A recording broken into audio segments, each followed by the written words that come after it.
Hello students, welcome to unique classes of right way.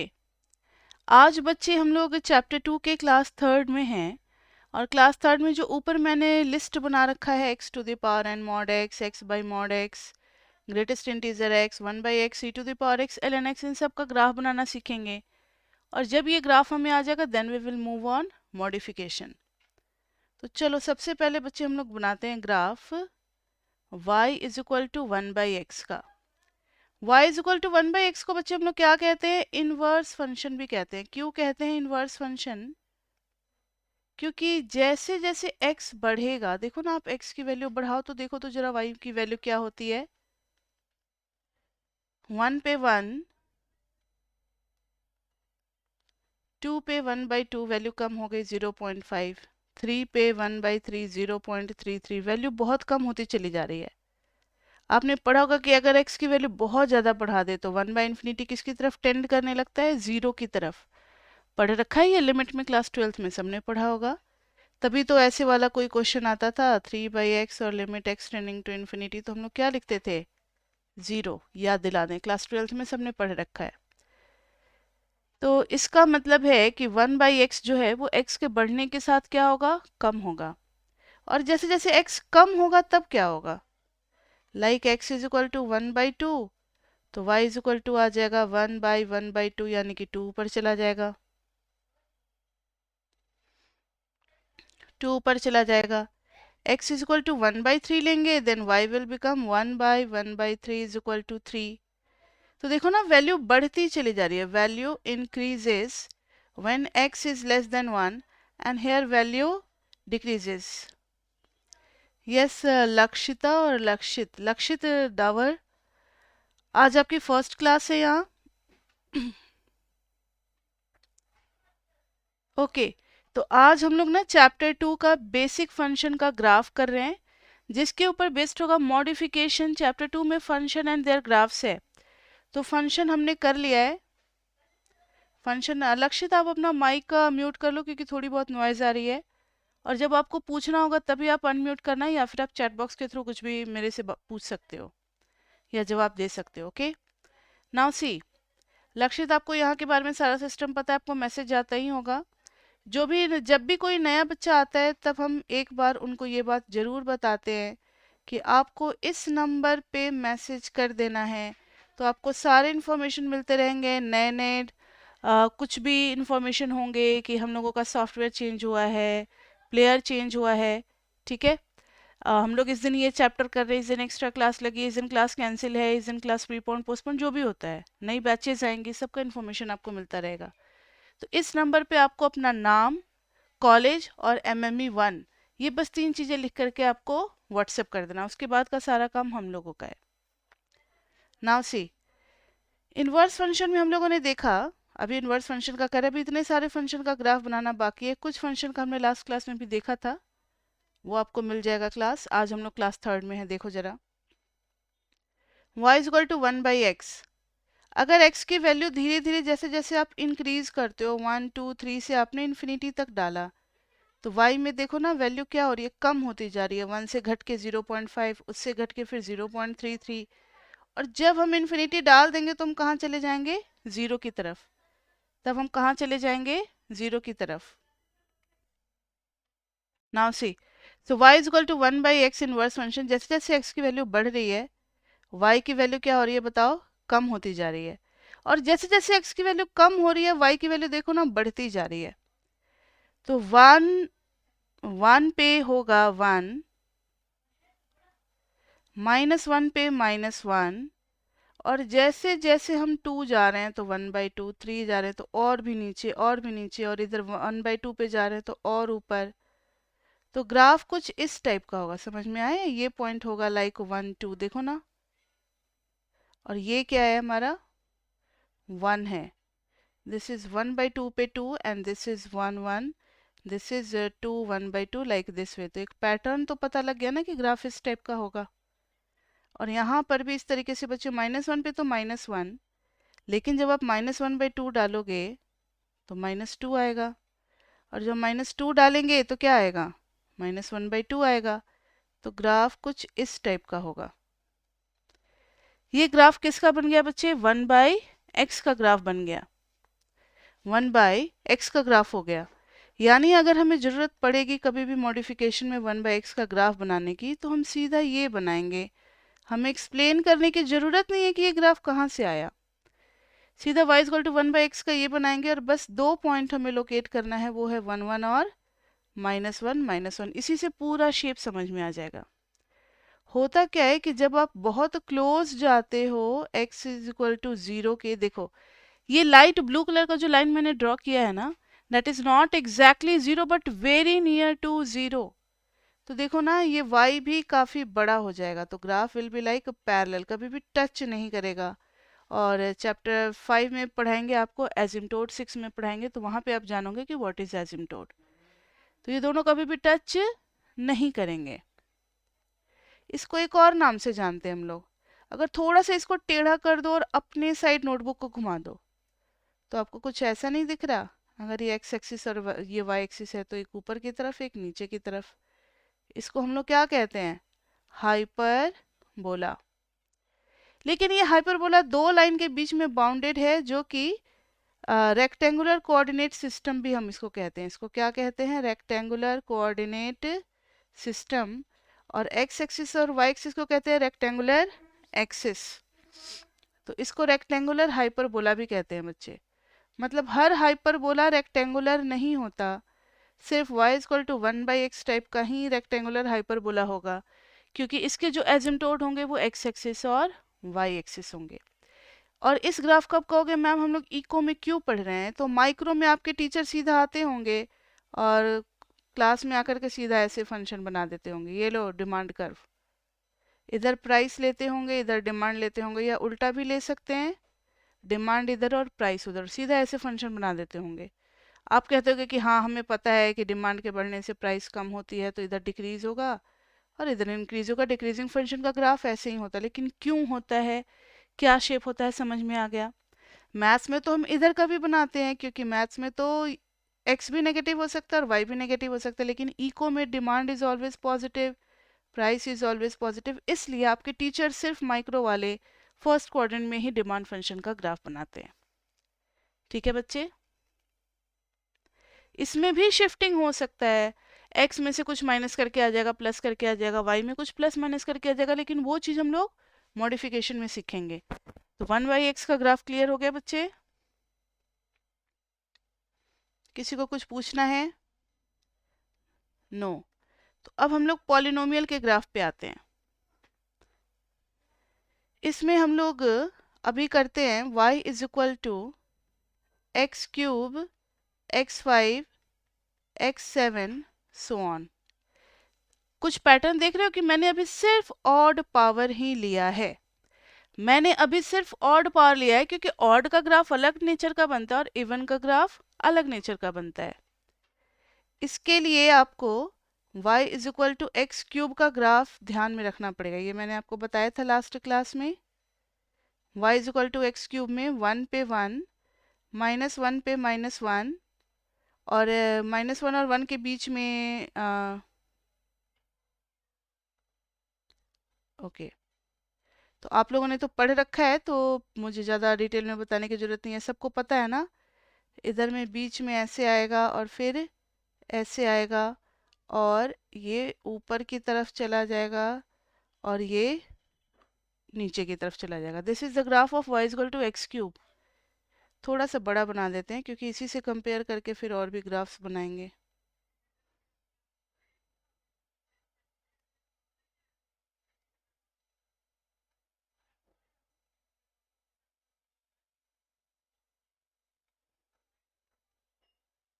Now see,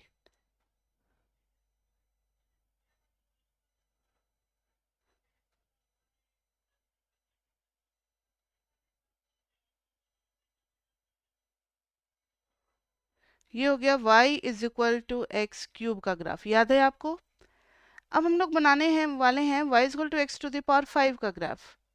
x⁵ का graph भी यहाँ से और 1 पे 1 ही देगा, -1 पे -1 ही देगा, लेकिन ज़रा टेबल में आ जाओ, when x is less than 1 and when x is greater than 1,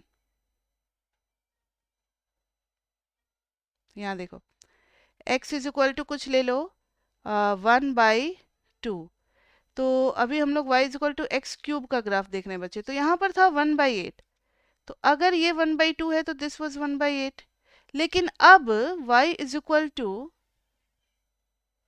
अब y is equal to x to the power 5 में बच्चे 1/2 टू द पावर 5, यानी बहुत छोटी वैल्यू। कहाँ 1/8 और कहाँ 1/32।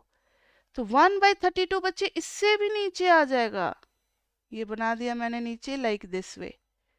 ठीक है, यानी समझने वाली बात ये है कि -1 और 1 के बीच में अब जितना एक्स क्यूब आ रहा था उससे भी लो आएगा एक्स टू द पावर 5 की वैल्यू। तो graph will be more closure towards x axis. उसका हाइट कम हो जाएगा तो उसका झुकाव किसकी तरफ हो जाएगा, एक्स एक्सिस की तरफ।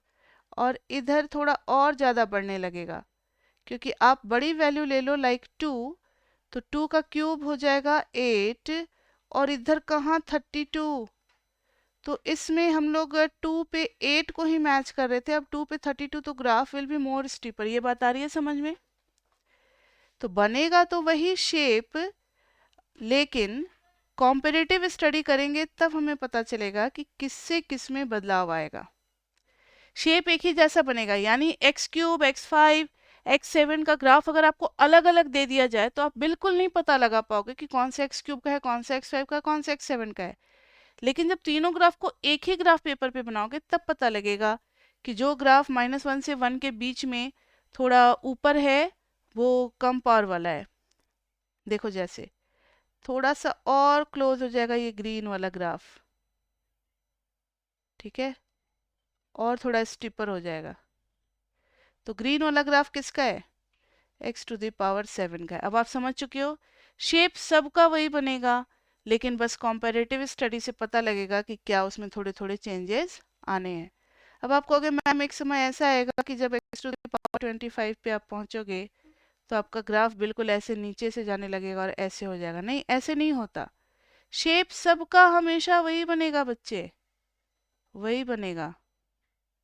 आप बिल्कुल नहीं पता लगा पाओगे, लेकिन जब बड़ा करोगे तब तो पता लगेगा ना। बहुत बड़ा मैग्नीफाई कर दो तब पता लगेगा। छोटे से पीस ऑफ पेपर पे कितना बना पाओगे, 2-3 ही ग्राफ बन जाएगा, उतना ही काफी है।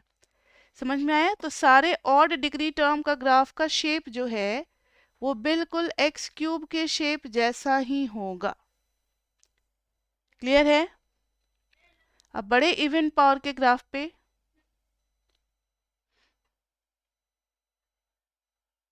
Yes ma'am, okay. तो चलो बढ़ते हैं इवन पावर के ग्राफ पे।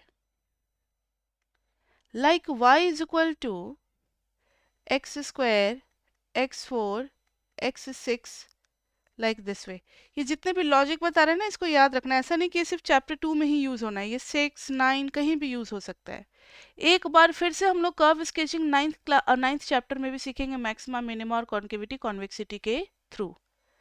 यहाँ देखो x square, x to the power 4, x6, ये सारे ग्राफ आ गए। फिर हम बेस के लिए बनाएंगे कौन सा ग्राफ, पहले एक्स स्क्वायर का बनाएंगे। एक्स स्क्वायर का याद है, एक्स स्क्वायर का ये 1, ये 1, so this is 1 1, this is -1 और 1।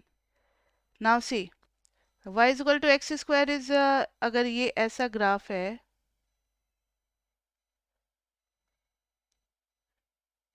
like this way, तो फिर से वही लॉजिक कि y is equal to x to the power 4 में जैसे जैसे आप पावर बढ़ाओगे ग्राफ क्या होगा, थोड़ा सा नीचे आएगा। क्योंकि फ्रैक्शन है ना, तो पहले एक्स स्क्वायर से छोटी वैल्यू हो जाएगी एक्स टू द पावर 5 की, तो फिर नीचे आएगा और इधर में ऊपर उठता जाएगा जैसे उसमें एक्स क्यूब में उठाया था। तो -1 और 1 के बीच में, -1 और 1 के बीच में graph will be more closer to x axis, और 1 के बाद और -1 के पहले बच्चे ग्राफ जो है वो ज़्यादा वर्टिकल होने लगेगा। अब मुझे बताओ कि x टू द पावर 6 का ग्राफ कैसा बनेगा, लाइक दिस वे। थोड़ा सा और इससे आगे निकल जाएगा, this is x to the power 6, और ग्रीन वाला क्या है, x टू द पावर 4 है।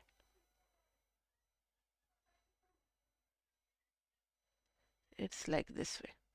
तो ग्राफ हमेशा सबका यू शेप बनेगा, मतलब अगर अगर अगर अलग अलग बना दिया जाए, like x square, x to the power 4, x to the power 6, सबका शेप एक ही बनेगा, आप बिल्कुल नहीं पता लगा पाओगे। लेकिन जब सबको एक ही ग्राफ पेपर पे और मैग्नीफाई करके देखोगे तब आपको डिफरेंस पता लगेगा। ठीक है बच्चे, तो ये हो गया पॉलिनोमियल में। अब हम किससे भी डिग्री का ऑड और इवन जब हो गया तो सारे पॉलिनोमियल कवर अप हो गए, 1/x भी कवर अप हो गया। अब हम लोग बढ़ते हैं मॉडुलस x की तरफ।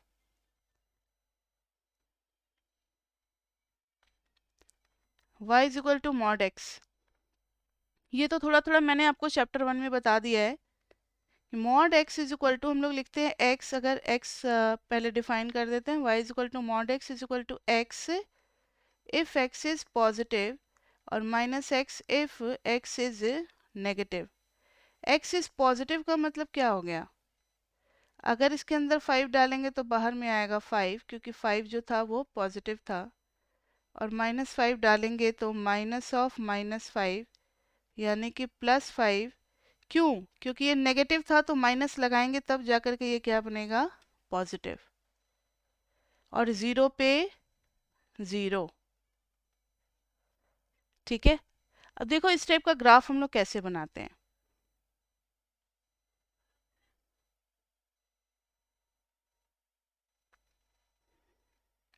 This is 0 0। नाउ सी, इन्होंने कहा कि y is equal to x होना चाहिए अगर x पॉजिटिव है तो। y is equal to x का मतलब क्या हो गया बच्चे, 1 पे 1, 2 पे 2, तभी तो y is equal to x होगा। ठीक है, तभी तो y is equal to x होगा। तो this is your y is equal to x, इसको आप डॉटेड लाइन से बना देना। This is y is equal to x की लाइन है। लेकिन लेकिन लेकिन ये लाइन तभी तक वैलिड है जब तक ये x ग्रेटर देन क्या है, 0। यानी इसको हम लोग डार्क करेंगे, x ग्रेटर देन 0 तो खाली इसी साइड है ना, तो दिस विल बी दिस। क्योंकि x is greater than 0 only on this side, right hand side पे, तो हम उधर का ही ग्राफ लेंगे। ठीक है, अब देखो इधर y is equal to minus x, मतलब आप 1 डालोगे तो मिलेगा -1, 2 डालोगे तो -2 हो गया। This is the graph of y is equal to minus x. लेकिन ये तब तक वैलिड है जब तक कि x नेगेटिव है on this side. Okay, y is equal to minus x, मतलब इसको उधर नहीं बनाना। तो ग्राफ हमारा फाइनली बना बच्चे ये, और ये वी शेप ग्राफ। क्या बना हमारा, वी शेप ग्राफ, जो कि 45 डिग्री बनाता होगा। तो अगर आज के बाद से आपको कभी भी y equal to mod x का ग्राफ मिलेगा तो आप क्या करेंगे, ऐसे बनाएंगे और ये। This is y equal to mod x, बस इतना ही आपको बनाना है 45 डिग्री का। ठीक है,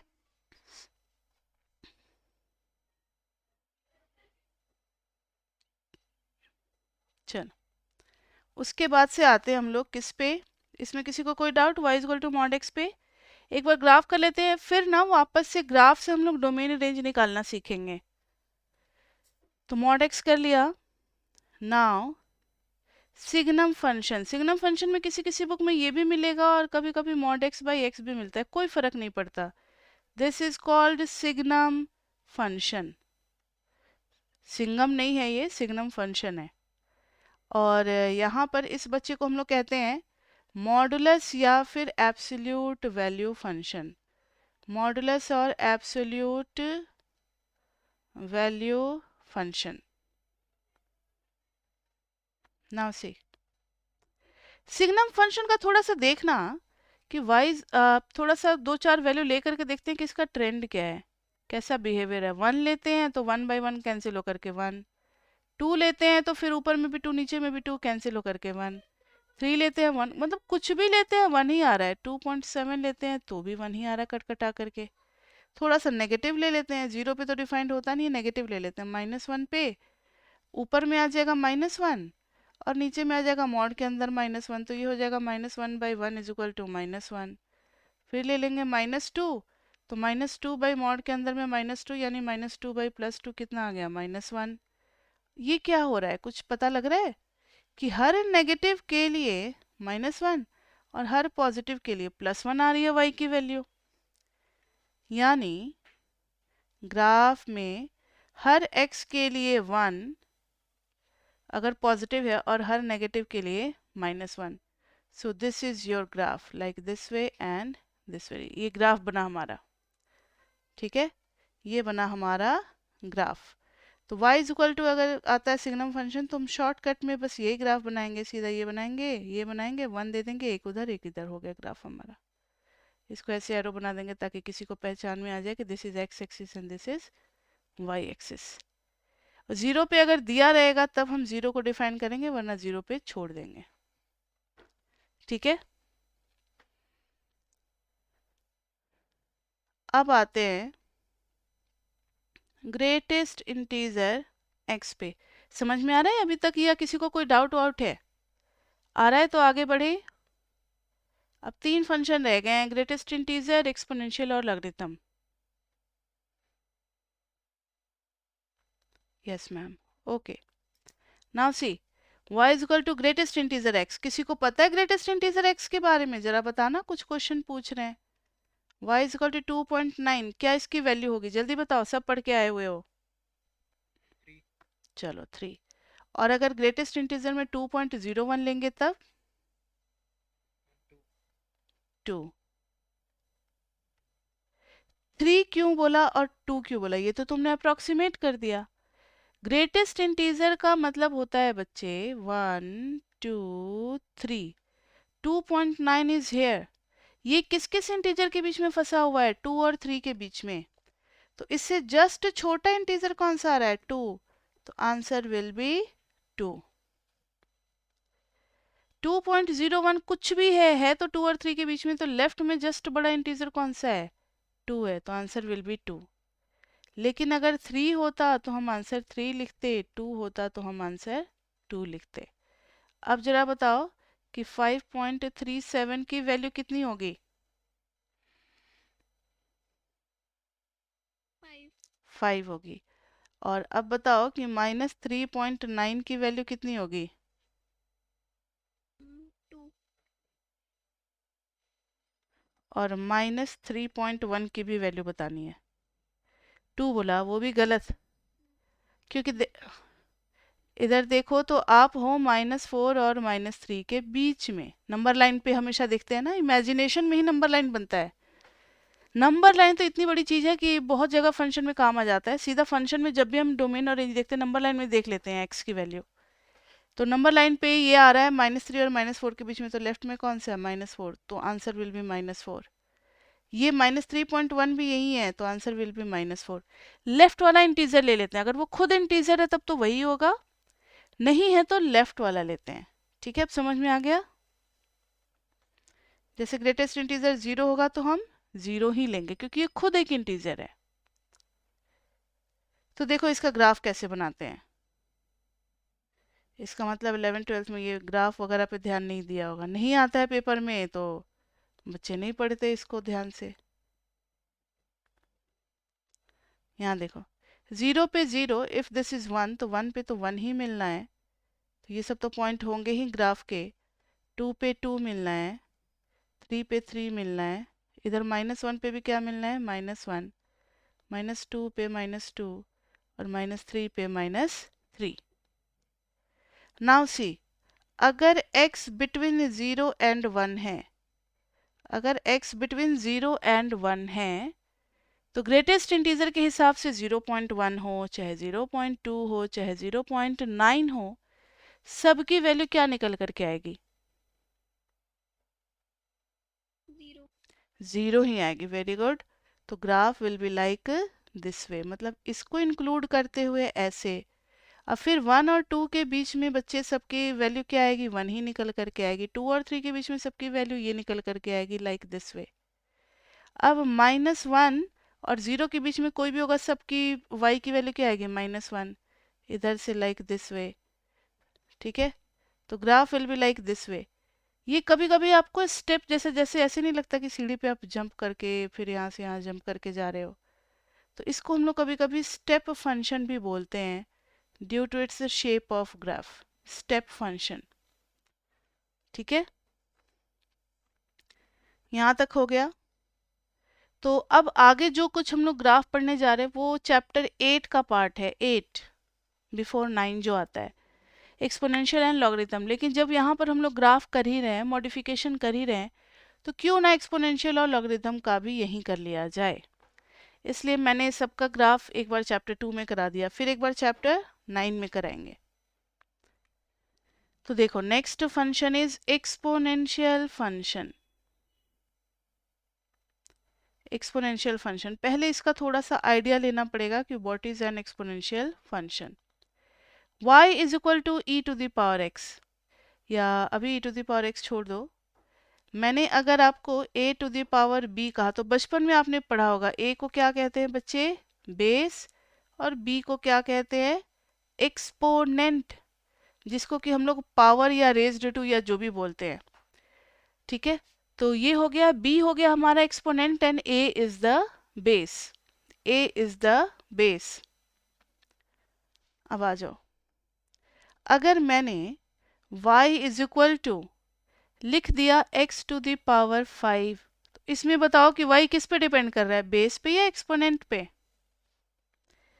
किसके हिसाब से y चेंज होगा, x पे डिपेंड करेगा। जैसे जैसे हम x की वैल्यू बदलेंगे, चेंज करेंगे, वैसे वैसे y की वैल्यू भी चेंज होगी। आप x की वैल्यू 1 डालोगे y बदल जाएगा, x की वैल्यू 2 डालोगे y बदल जाएगा। तो y is depending upon base, तो इसको हम लोग कहते हैं एल्जेब्रिक पॉलिनोमियल फंक्शन। तभी y is equal to x square, x cube, x 5 सब क्या कहलाते हैं, algebraic polynomial.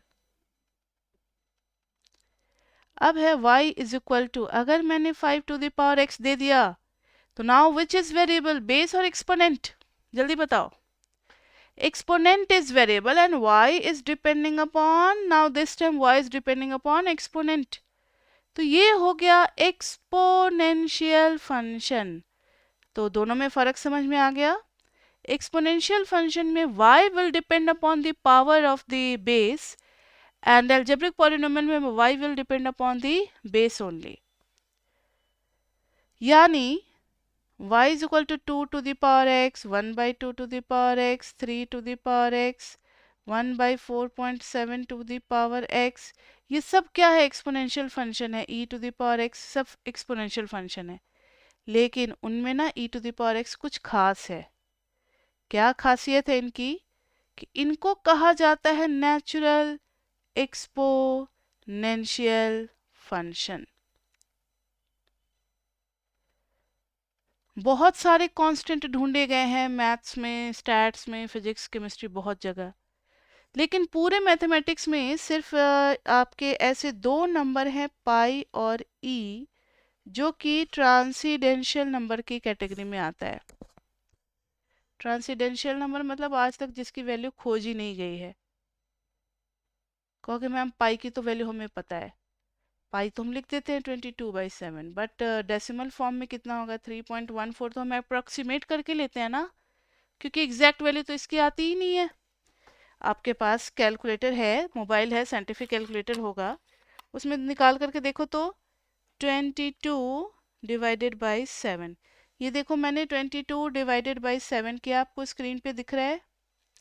What we are getting 3.142857,143। तो डेसिमल के बाद जो भी आ रहा है, all these are non repeating, non terminating, तो इसका कोई पैटर्न ही नहीं पता चलता है, इसलिए इनको किस नंबर की कैटेगरी में डाल दिया गया, ट्रांसीडेंशियल नंबर।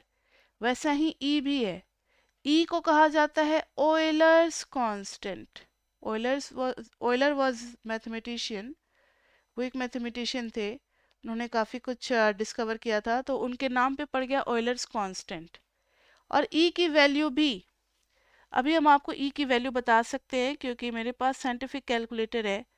तो right now I am just typing, shift के साथ एल बटन दबाया, क्योंकि ऊपर में हाईलाइट होता है एल, दिख रहा है, L button is somewhat here, ये रहा एल, आपके भी साइंटिफिक कैलकुलेटर में होगा, दिस इज एल, ये देखो सेकेंड रो में एल के नीचे आपको क्लियरली दिख रहा होगा e to the power x। तो जब नीचे वाले बटन को करना होता है तो हम शिफ्ट के साथ दबा देते हैं, शिफ्ट के साथ उस बटन को दबाए तो अब ln नहीं लेगा, e to the power x लेगा, लेकिन अभी भी पावर मांग रहा है, so I am putting 1 and it's 2.71. You can see the value, it's 2.71828128 and again it's like कहाँ पे जाके ख़त्म होगा इसकी वैल्यू आज तक किसी को नहीं पता, लेकिन एक ई की वैल्यू वर्ल्ड वाइड एक्सेप्टेड है 2.7183। तो आप भी ये लर्न कर लो, कभी अगर कभी आपका कैलकुलेशन करने का मन करे, ई स्क्वायर आ जाए, ई क्यूब आ जाए, आप चाहते हो नहीं मुझे वैल्यू लिखनी ही लिखनी है, तो यू कैन यूज 2.7183। ठीक है, नेचुरल एक्सपोनेंशियल फंक्शन। तो अब आते हैं हम लोग इसके ग्राफ पे, ग्राफ पे आएंगे, लेकिन उसके पहले फिर से हमें कुछ बेसिक्स जानने हैं कि x जब लेस देन 1 होगा तब क्या होगा, x इज ग्रेटर देन 1 होगा तब क्या होगा बिहेवियर फंक्शन का। यहाँ पर एग्जांपल में ले लो, let x is equal to 1/2, तो 1/2 का स्क्वायर कर रहे हैं 1/4, 1/2 का क्यूब कर रहे हैं 1/8, देखो ना 1/2 का पावर 4 करें 1/16, वैल्यू घटती जा रही है, तो 1/2 का पावर इन्फिनिटी करेंगे तो it will tend to 0। Now come to here, अब इस पोजीशन पे आते हैं, एक एग्जांपल ले लो 2 और आप उससे स्टडी कर सकते हो। x की वैल्यू अगर 2 ले ली तो देखना जरा, 2 का स्क्वायर करेंगे तो क्या मिलेगा हमें 4, 2 का क्यूब मिलेगा 8, 2 का पावर 4 मिलेगा 16, वैल्यू बढ़ती जा रही है तो 2 का पावर इन्फिनिटी क्या मिलेगा हमें, इन्फिनिटी। यानी जैसे जैसे x की वैल्यू बढ़ेगी y भी बढ़ेगा, y भी बढ़ेगा। तो anything raise to the power 0 is always 1, ये आपको ऐसे समझना है, e टू द पावर 0 तो हमेशा 1 की तरफ जाता है, e to the power infinity अब डिपेंड करेगा कि आपका बेस क्या है, जब बेस 1 से बड़ा है तो उसका पावर इन्फिनिटी आपको इन्फिनिटी की तरफ ले जाएगा, और जब बेस 1 से छोटा है तो उसका पावर इन्फिनिटी आपको 0 की तरफ ले जाएगा, उसका पावर इन्फिनिटी आपको किधर की तरफ ले जाएगा, 0 की तरफ। तो अभी तो e जो है e इज ग्रेटर देन 1, तो e to the power infinity will tend to infinity and e to the power minus infinity will tend to 0। इसमें किसी को कोई डाउट इन वैल्यूज में बच्चे, e टू द पावर 0 हमेशा 1 होगा, e to the power infinity infinity होगा, और e to the power minus infinity क्या होगा, 0 होगा। तो e to the power 0 is 1, तो यहाँ आ गए इन्फिनिटी। तो मैंने अगर इतना ही बड़ा सपोज कर लिया कि मेरा x इतना ही पे जाके खत्म हो रहा है और y इतना ही पे खत्म हो रहा है, तो माई x infinity is this point and y infinity is this point, तो ऐसे बन गया, दोनों बिल्कुल लास्ट एक्सट्रीम पे पहुंचा दिया। माइनस इन्फिनिटी एक्स एक्सिस पे बच्चे इधर होगा, वैसे ये दिखलाना नहीं चाहिए, ये बस खुद के समझने के लिए, इसको इसलिए हम इसको इरेज कर देते हैं, लेकिन ये 0 की तरफ टेंड करेगा इसलिए टच मत करा देना, graph will be like this वे। तो जब कभी हम लोगों को आता है ग्राफ बनाने के लिए कि सिर्फ आप शेप बनाओ, तो हम सीधा ऐसे ही काम कर देते हैं लाइक दिस वे, ये हो जाता है 0 और 1, ये अपने आप में e to the power x का ग्राफ है। किसी का भी ग्राफ बनाओगे 2 टू द पावर x का ग्राफ, या किसी का भी, सबका यही शेप बनेगा। ठीक है बच्चे, इसमें किसी को कोई डाउट? अब अगर इसमें डाउट नहीं है तो नेक्स्ट हम लोग बढ़ेंगे y is equal to ln x पे, जरा चेक कर लें। नो मैम, चलो किसी को कोई डाउट नहीं है। तो जब हम लोगों ने e to the power x का ग्राफ कर लिया, तो अब आते हैं ln x पे। ln x, इसमें हमें क्या सीखना है, ln x आपने पहले नहीं सुना होगा, आपने पहले पढ़ा होगा log x, सारे बच्चे y is equal to log x के बारे में पहले से जानते हैं। डिफ्रेंसिएशन सबने पढ़ रखा है, log x का क्या होता है डिफ्रेंसिएशन, 12th में पढ़ रखा है, बताओ। 1/x, और इंटीग्रेशन भी बाई पार्ट्स से हम लोग करते थे log x का, 1 और log x लेकर के, ठीक है, सबको पता है इसके बारे में। और 1/x का इंटीग्रेशन भी हम लोगों ने पढ़ रखा है log x। अब देखो जरा, यहाँ पर एक बात हम आपको ये बताना चाहते हैं कि अगर if y is equal to e to the power x is a function, तो इससे अगर मुझे x निकालना है तो दोनों साइड क्या लेना पड़ेगा, लॉग लेना पड़ेगा, ठीक है। लेकिन लॉग और ln में थोड़ा सा फर्क है। लॉग x जब लिखते हैं ना बच्चे, तो इसका मतलब हो जाता है log x with base 10, 10 fix है। लॉग x में x विथ बेस 10 यानी कि 10 10 जो है वो बेस क्या है हमारा, फिक्स है। और ln x का मतलब होता है log x with base e। अब जब आप नेचुरल एक्सपोनेंशियल फंक्शन के बारे में जान चुके हो, जब आप ऑयलर्स कांस्टेंट जान चुके हो, तो अब आपको ln x के बारे में भी जान लेना चाहिए। ट्वेल्थ में ये कॉन्सेप्ट नहीं बताया जाता, लेकिन ट्वेल्थ में हम ln x का ही डिफरेंशिएशन 1/x लिखते हैं। log x का डिफरेंशिएशन 1/x नहीं होता, log x का कुछ और होगा अब जब पढ़ोगे तो। ln x का हो जाएगा log x with base e। वो e छुपा हुआ होता है तो सिर्फ हम ln x लिख देते हैं। तो यहाँ पर देखो, अगर मैंने दोनों साइड log लगा दिया ln y, तो ln e to the power x, आपको पता है कि ये log और e एक्सपोनेंशियल एक दूसरे के फंक्शन होते हैं, यानी ln y is equal to x मिल जाएगा। यानी ये फंक्शन और ये फंक्शन एक दूसरे के इनवर्स हैं। देखो ना, y is equal to e to the power x, तो इनवर्स के लिए x ही तो निकालते हैं ना, x इज इक्वल टू क्या आ गया, ln y आ गया। So e to the power x and ln x, rule पे ध्यान दो,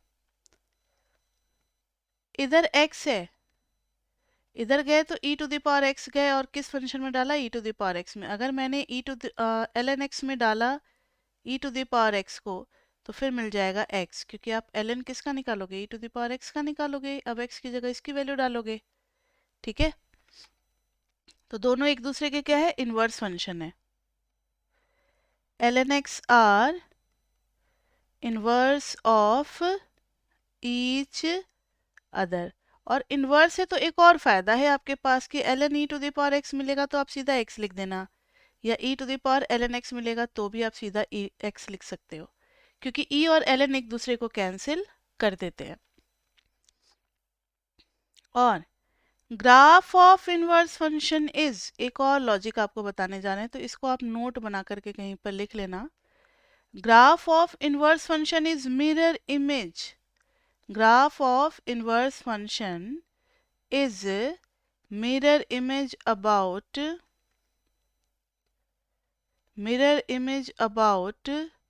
line y is equal to x। नहीं समझ में आया होगा बिल्कुल भी, लेकिन देखो अभी कैसे इजी यह हो जाएगा आपके लिए। y is equal to e to the power x, बच्चे हमने ये ग्राफ बना दिया, अभी तो बताया है, this is e to the power x, और बस यहाँ पर 0 is equal to 1 लिखना है। y is equal to x सबको पता है कौन सी लाइन होती है, सबको पता है 45 डिग्री वाली लाइन होती है। इसको मान लिया मिरर, इसको क्या मान लिया हम लोगों ने, मिरर। मिरर मान लिया तो अब जो ब्लू वाली कर्व है ना e to the power x का, इसी का बच्चे मिरर इमेज बनाना है, इधर मिरर इमेज बनाना है। मिरर इमेज बनाते समय आप किस बात का ध्यान रखोगे कि ये जो 0 1 पॉइंट है ये क्या बन जाए, 1 0 बन जाए, और ये वाला जो पॉइंट है वो यहाँ आ जाए। मतलब इस लाइन से हर पॉइंट का परपेंडिकुलर डिस्टेंस क्या होगा बताओ, सेम होगा। इस लाइन से, एक मिनट, कुछ ऐसे ऐसे होगा, दोनों डिस्टेंस क्या होंगे, सेम होंगे, दोनों डिस्टेंस क्या होंगे, सेम होंगे, तो मिरर इमेज हो जाएगा। तो जिनकी भी ड्राइंग अच्छी होगी उनको समझ में आ रहा होगा कि हम क्या बनाना चाह रहे हैं, लाइक दिस वे। समझ में आ गया। अब ऐसा नहीं लग रहा कि y इक्वल टू एक्स बिल्कुल बीचों बीच से होते हुए जा रहा है और दोनों ग्राफ को डिवाइड कर रहा है। This is ln x curve, this is ln x curve. ये कौन सा कर्व है बच्चे, ln x कर्व है। तो ln x का आपको पता लग गया कि ग्राफ कैसे बनेगा। तो अब कभी भी, हाँ, ln x में एक और पॉइंट आपको मेंशन करना पड़ेगा, दिस इज 1 0। जो 0 1 था वो क्या हो जाएगा, 1 0, वो क्या हो जाएगा, 1 और 0। तो अब हमारे सामने अगर फ्यूचर में कभी भी आए y equal to ln x, तुम सीधा बेझिझक बस ऐसा ग्राफ बना देंगे एंड दिस विल बी 1 0। मतलब ऐसा लगना चाहिए कि ये इस ग्राफ का ना यहाँ वाला पार्ट बना रहे हैं बस। ठीक है, ये भी बताएंगे 9th चैप्टर में, कॉन्वेक्स डाउन, कॉन्वेक्स अप, ये सब क्या होता है। जिन बच्चों का जी कैलकुलस होगा उन लोगों ने तो पढ़ लिया होगा ग्राफ ऑफ द फंक्शन में, लेकिन जिन बच्चों ने मैथ्स जी में नहीं लिया है उनको फिर ये 9th में पढ़ने का मौका मिलेगा एमएमई में। तो y is equal to L N X. Basic graph तो सारे हो गए बच्चे, अब मेरी तरफ से कोई भी बेसिक ग्राफ नहीं रहता है। आप लोग को अगर कहीं कोई डाउट है तो पूछो, क्योंकि अब हर ग्राफ में हम आपको ग्राफ देख करके डोमेन एंड रेंज डिसाइड करना बताएंगे। समझ में आ गया सभी को ये? चलो, अब डोमेन और रेंज बताते हैं आपको हम। मैम यस कोमल, मैम क्या आप एक बार रिपीट कर सकते हो यही वाला ग्राफ? पूरा शुरू से। मैम ये नहीं मैम इस ग्राफ में नहीं नहीं पूरा नहीं, सिर्फ इस ग्राफ। अच्छा, ग्राफ में सो ये जो वो जो लिखी है स्टेटमेंट, स्टेटमेंट नहीं समझ आई। कौन सी, ये वाली? तो हाँ। देखो e to the power x और ln x ये दोनों एक दूसरे के इनवर्स फंक्शन है। इनवर्स फंक्शन का ग्राफ हमेशा क्या होता है, मिरर इमेज होता है। किस लाइन के about, y is equal to x के अबाउट, यानी अगर ऐसे बना है तो यहाँ पर भी ऐसे बनेगा, अगर कुछ ऐसे बन रहा है तो यहाँ पर भी ऐसे बनेगा, मतलब इस लाइन के मिरर इमेज होता है। तो जैसा शेप ऊपर बन रहा है e to the power x का, इसका तो हम लोगों ने देख लिया, वैसा ही शेप बनाएंगे एल एन एक्स का, लेकिन उस लाइन से अब नीचे की तरफ, क्योंकि इसको मिरर जैसा इस्तेमाल करना है। मिरर फिजिक्स में पढ़ा है ना, मिरर, तो ये बिल्कुल बीचों बीच से होता हुआ जाएगा। ठीक है, और ये ग्राफ पास करेगा कहाँ से, 1 0 से, क्योंकि ये 0 1 है तो इधर वाला पॉइंट 1 0 होगा। आगे बात समझ में? यस जैसे इधर माइनस इन्फिनिटी पे 0 आ रहा था, माइनस इन्फिनिटी पे y 0 की तरफ जा रहा था, वैसे ही अब इधर 0 पे कहाँ जाएगा, माइनस इन्फिनिटी जाएगा। देखो ना, इंटरचेंज हो जाता है, x becomes y and y becomes x। ठीक है, अब जब ये समझ में आ गया तो एक बार जरा बेसिक ग्राफ में, हर ग्राफ में हम लोग डोमेन और रेंज का पता लगाते हैं कि ग्राफ से देख करके हम कैसे डोमेन और रेंज को पढ़ना सीखेंगे। उसके बाद से फिर मॉडिफिकेशन पे चलते हैं। थोड़ा सा लास्ट क्लास में भी जाना पड़ेगा।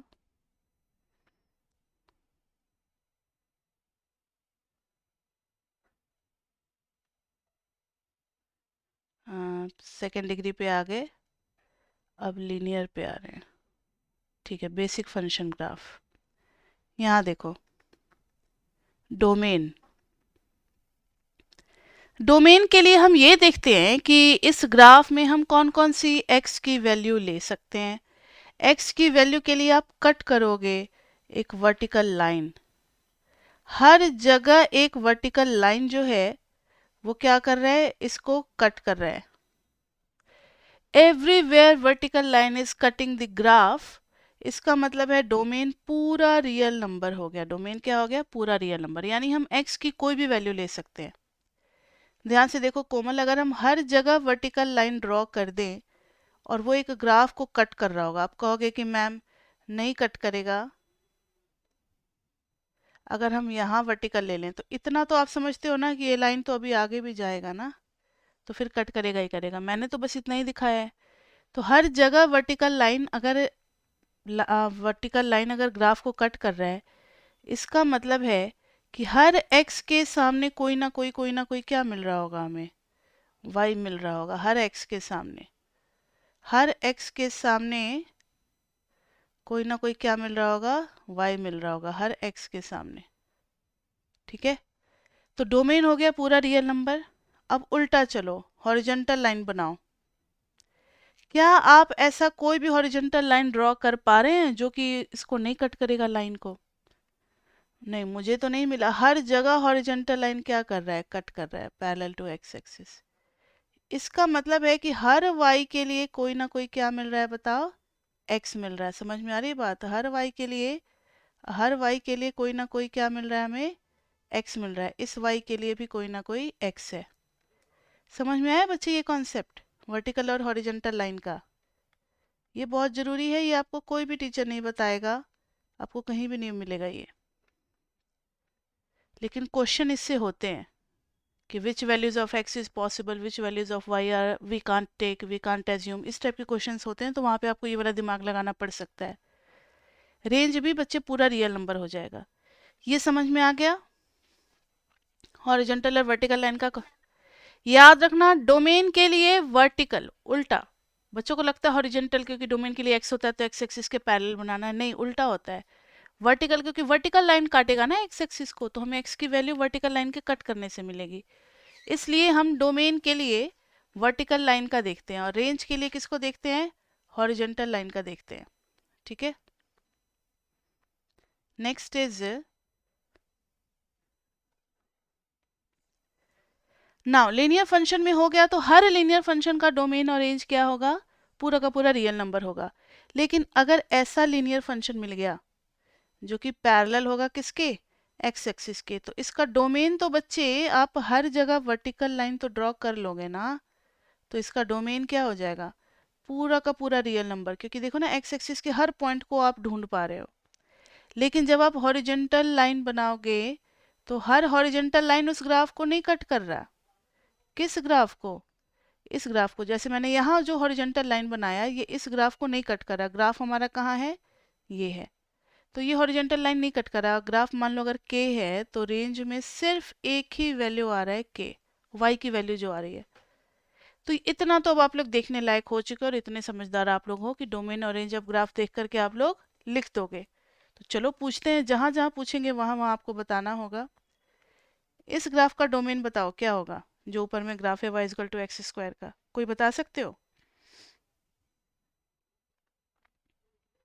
मैम आर। ठीक है, because everywhere we can draw a vertical line, हर जगह वर्टिकल लाइन डाल करके हम इसको कट कर सकते हैं, किसको, ग्राफ को। अब मेरा बार बार ग्राफ ना खो जा रहा है इसलिए हम बार बार लिख करके इरेज नहीं करेंगे। तो डोमेन इज रियल नंबर और रेंज क्या है, पॉजिटिव रियल नंबर। हाँ, कोई भी नीचे नहीं आ रहा, देखो ना एक्स एक्सिस के नीचे ग्राफ का पोर्शन है ही नहीं, यहाँ से शुरू हो रहा है और सब ऊपर ही जा रहे हैं, तो सारे पॉजिटिव रियल नंबर आएंगे यानी कि नेगेटिव, तो हम लिख देंगे इसमें क्या, आर प्लस और यूनियन ज़ीरो को भी इंक्लूड कर लेंगे, या फिर ऐसे लिख सकते हैं ज़ीरो से इन्फिनिटी। इसका डोमेन क्या आएगा, ऑल रियल नंबर्स, क्योंकि हर जगह हम वर्टिकल लाइन ड्रॉ कर रहे हैं और वो आगे चल के क्या कर रहा है, ग्राफ को कट कर रहा है। और रेंज क्या हो गया बच्चे, सारे नेगेटिव, यानी कि माइनस इन्फिनिटी से ज़ीरो। इसका क्या हो जाएगा डोमेन, बच्चे बताना, ज़ीरो से इन्फिनिटी, और रेंज कितना हो जाएगा, रेंज डोमेन इसलिए क्योंकि एक्स एक्सिस पे सिर्फ हम यहीं पे वर्टिकल लाइन ड्रॉ कर सकते हैं, इधर का vertical line is not cutting the graph. और इधर में देखो तो हर जगह वाई हॉरिजॉन्टल लाइन ड्रॉ कर सकते हैं, इसलिए रियल नंबर हो गया रेंज में। इसका डोमेन हो गया सारे नेगेटिव, नेगेटिव साइड में ही सारे हैं ग्राफ, तो माइनस इन्फिनिटी टू ज़ीरो, और रेंज हो गया क्या बताओ बच्चे, ऑल रियल नंबर्स। इसका डोमेन और रेंज बताओ, काफ़ी इंटरेस्टिंग है, आप लोगों पे छोड़ते हैं, डोमेन फटाफट बताओ क्या होगा।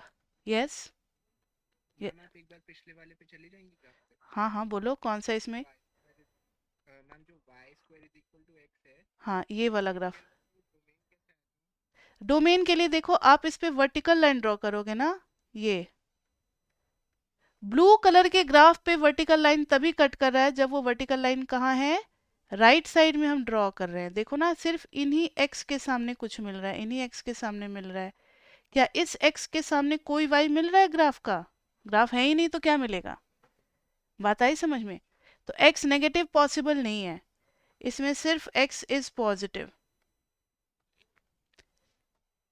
आया समझ में क्या बोलना चाह रहे हैं हम, यस मैम। नहीं आया तो फिर हम और थोड़ा सा बड़ा साइड में जाकर के, जैसे इधर जाकर के भी हम बता सकते हैं, इसलिए आप लोग हिचकिचाओ नहीं पूछने में। ये देखो कहीं भी वर्टिकल लाइन ड्रॉ करोगे तो इधर सब वर्टिकल लाइन के सामने देखो ना कोई वाई मिल रहा है, सब सबके सामने, मतलब इस एक्स का भी कुछ वाई मिल रहा है, इस एक्स का भी वाई मिल रहा है, इस एक्स का भी वाई मिल रहा है, लेकिन क्या इस एक्स का वाई मिल रहा है, ढूंढने चले तो घूमते ही रह गए, कहीं भी कोई ग्राफ का पोर्शन नहीं मिला।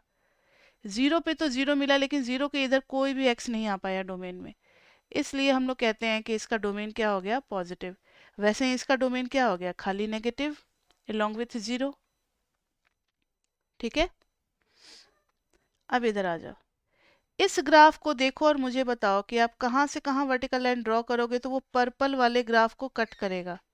कहाँ से कहाँ, एक्स की वैल्यू कहाँ से कहाँ है जो कि ग्राफ के अंदर कवर अप हो रही है। -a से a तक। हाँ, तो डोमेन इज -a इंक्लूड करते हुए a तक, और रेंज कहाँ से कहाँ तक है, -b से b तक, क्योंकि y वहीं से वहीं तक का ग्राफ के अंदर आ रहा है। मतलब आपने ग्राफ में कहाँ से कहाँ तक का एरिया कवर अप किया हुआ है वही देखना है।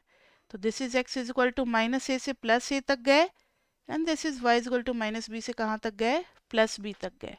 ठीक है बच्चे,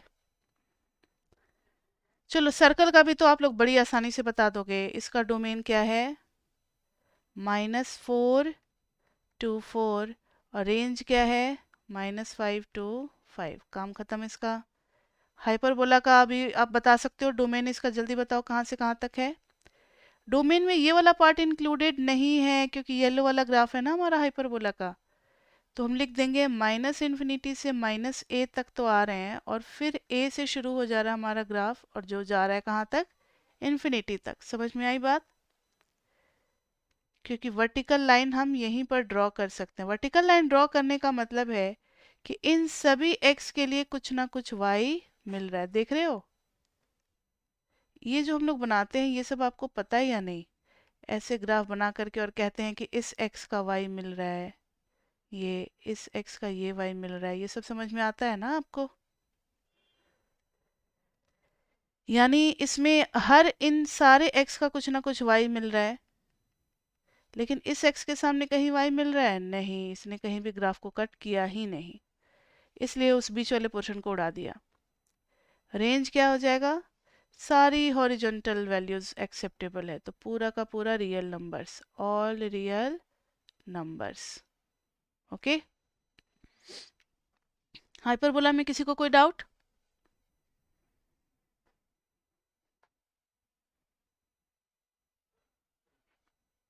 क्या हो गया, ओके, चलो, नो मैम। अब आगे बढ़ते हैं, ये भी हाइपरबोला का आप अपना खुद लिख लोगे। इसका क्या हो जाएगा बताओ तो, डोमेन सारे हो जाएंगे क्योंकि हर x के सामने कोई ना कोई y मिल जा रहा है ना। ये देखो ये y मिल गया, इस x के सामने ये भी y मिला और ये भी y मिला, तो डोमेन इज इक्वल टू पूरा real numbers -infinity to infinity, और रेंज इज इक्वल टू, वैसे ये फंक्शन होगा ही नहीं तो इसका डोमेन और रेंज हमें नहीं देखना चाहिए। ठीक है, not a function, not a function. लेकिन अगर डोमेन और रेंज देखने की बारी आएगी तो वैसे ही यहाँ भी है नॉट अ फंक्शन, लेकिन अगर होता, अच्छा ये तो फंक्शन है, सॉरी, वो ellipse is not a function, क्योंकि मैंने वर्टिकल लाइन टेस्ट भी तो बताया था ना कि अगर हम वर्टिकल लाइन ड्रॉ करते हैं और अगर वो एक पॉइंट से ज़्यादा पे कट कर देता है, इसका मतलब एक x के लिए क्या मिल रहा है, 2y मिल रहा है, तो it will be not a function. This is also not a function. लेकिन एक तरीका बताया कि अगर होता तो किस टाइप से डोमेन और रेंज निकालते। ठीक है,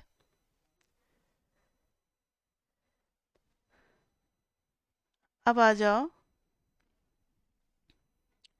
स्ट्रेट लाइन का, ये तो बेसिक बताया था, इसमें तो डोमेन, हाँ एक्स क्यूब, एक्स क्यूब का डोमेन बताओ, ये तो फंक्शन है, इसका डोमेन क्या हो जाएगा।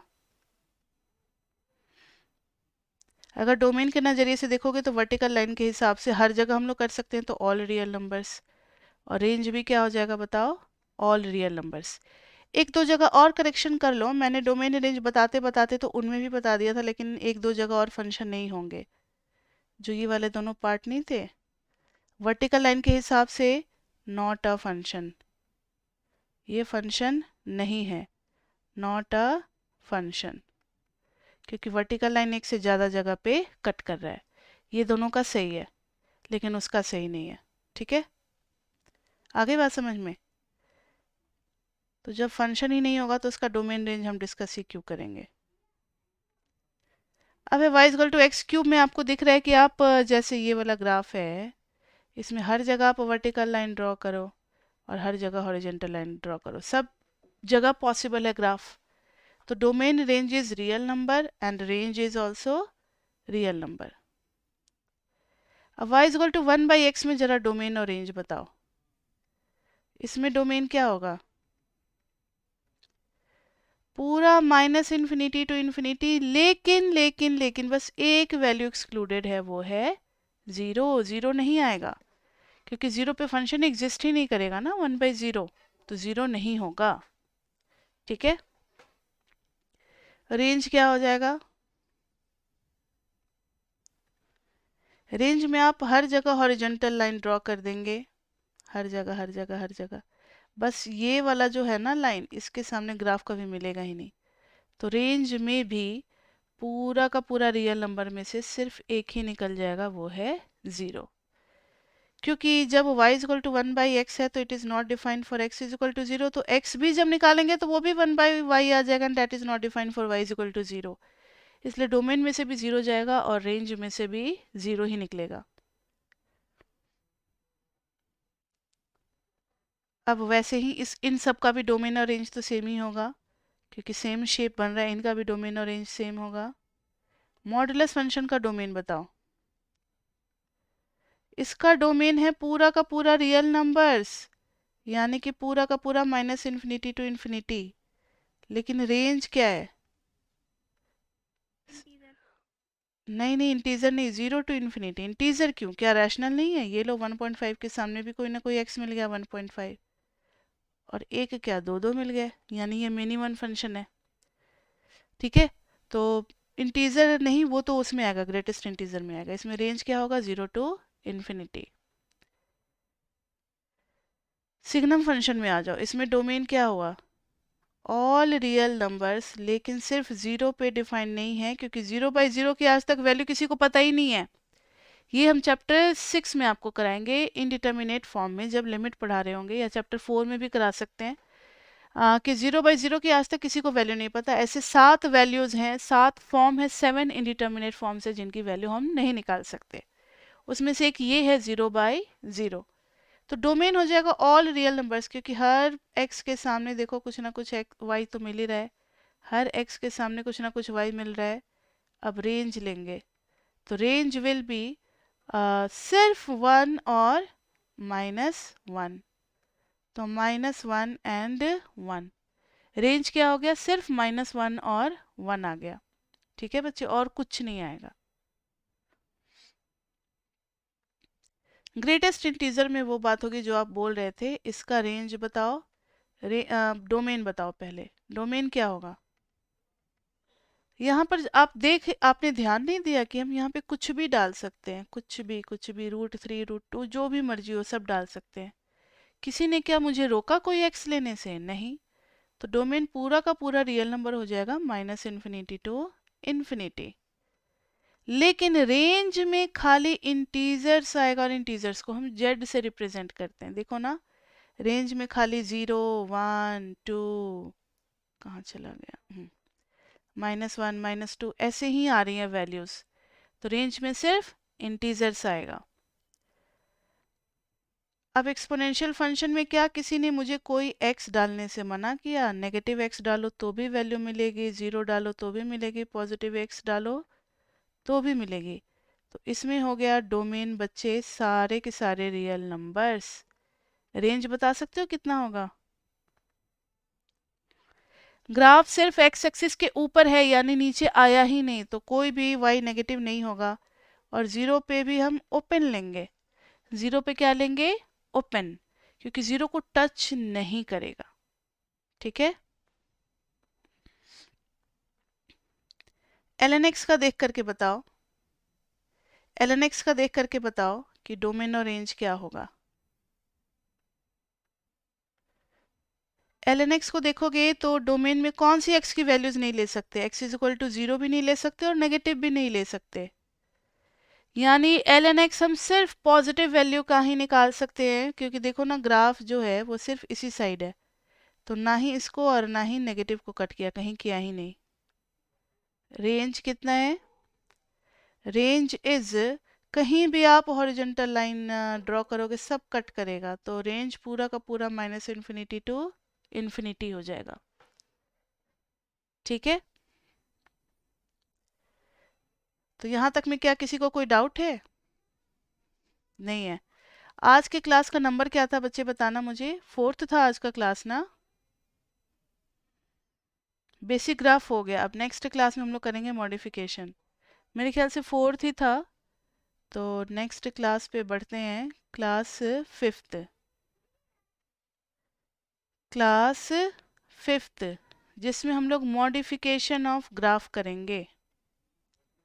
मॉडिफिकेशन ऑफ ग्राफ करेंगे, लेकिन आज टाइम कम होने की वजह से कुछ बातें हैं एक्सपोनेंशियल और लॉगरिथम में, जैसे कि x 0 और 1 के बीच में होगा तो log x will be negative, x 1 से बड़ा होगा तो log x will be positive, 1 पे 0 होगा। ऐसी कुछ छोटी मोटी बातें मुझे एक्सपोनेंशियल और लॉगरिथम के बारे में बतानी है। तो यहाँ पर लिख देते हैं हम facts of e to the power x और ln x, जिससे मुझे पता रहे कि मुझे नेक्स्ट क्लास में कहाँ से शुरू करना है और आज के क्लास में क्या छूट गया टाइम की कमी की वजह से, इसको हम लोग नेक्स्ट क्लास में कर पाएँ। तो पहले हम facts of e to the power x और ln x के बारे में आपको बताएंगे, कुछ बातें जो अब आपको पूरे इक्वानट्स करते समय तक आपको याद रखना है, कहीं भी यूज़ हो सकता है। और उसके बाद से मॉडिफिकेशन ऑफ ग्राफ करेंगे और कुछ पहले के पूछे हुए क्वेश्चंस भी करेंगे 4-5 साल के, कि चैप्टर 2 में किस टाइप के क्वेश्चन आते हैं। तो मिलते हैं बच्चे नेक्स्ट क्लास में।